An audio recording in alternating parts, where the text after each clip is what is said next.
Malungkot nga balita nga ang pinag-usapan ngayon sa social media.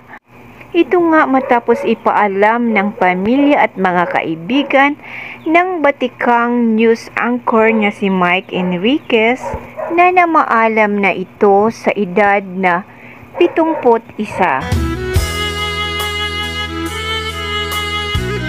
Samantala po, pumanaw na ang veteranong TV at radio broadcaster na si Mike Enriquez sa edad na 71 taong gulang. Kinumpirma ito ng GMA News na nagpaabuti ng pakikiramay sa pamilya po ni Mike. Si Mike Enriquez ay naging anchor at host ng 24 Oras at investigador. Nakikiramay po ang TV Patrol at ABS-CBN sa pamilya ni Mike Enriquez.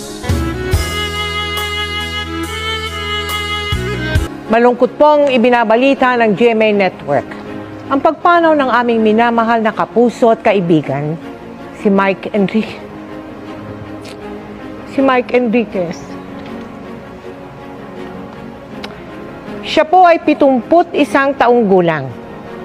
Si Mike po ay halos 2 dekada nating nakasama gabi-gabi dito sa 24 Oras.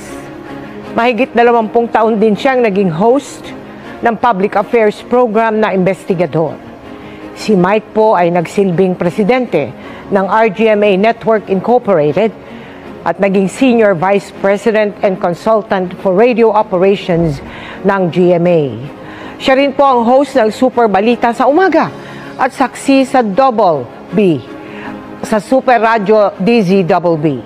Mahigit 50 taon ng buong pusong naglilingkod sa mga manonood at tagapakinig si Mike na nagsimula sa industriya noong 1969 at naging bahagi ng GMA Network noong 1995. Nagluluksa po ang Board of Directors, Management at Empleyado ng GMA Network Incorporated sa pagpanaw ni Mike.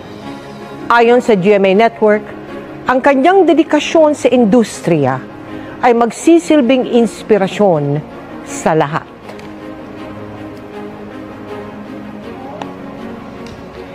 Sa mahigit 50 dekada niya sa industriya ng broadcasting, hindi maikakaila ang tatak at kontribusyon ni Mike Enriquez sa trabahong kanyang minahal ng buong puso.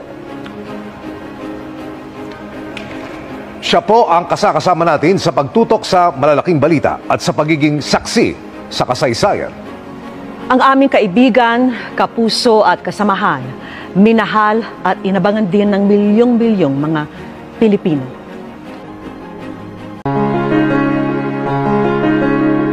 Thank you for watching and please don't forget to subscribe.